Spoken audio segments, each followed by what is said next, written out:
আজকে রান্না করব রুই মাছের ঝোল আর হচ্ছে ব্যাটার জন্য চিংড়ি হালকা করে।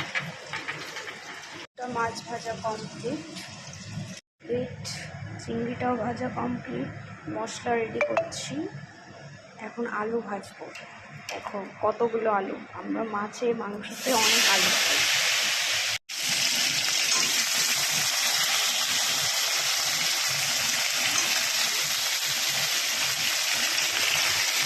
অনেক আলু খাই।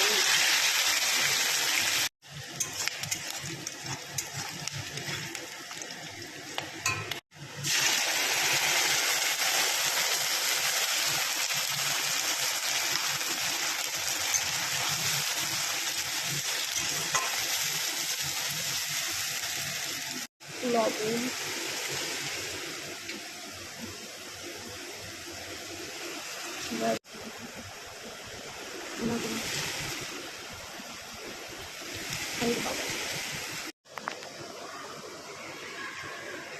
একটু হালকা লঙ্কার গুঁড়ো অ্যাড করব।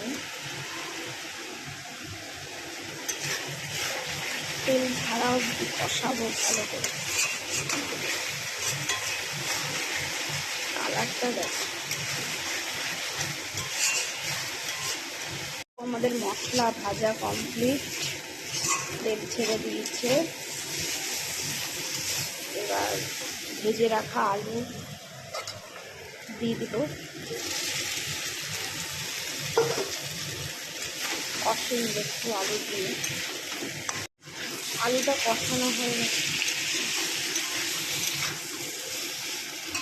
গরম করে রাখা জল দিয়ে দিব। ঝোল ফুটে গেছে, আলুগুলো প্রায় সিদ্ধ হয়ে গেছে।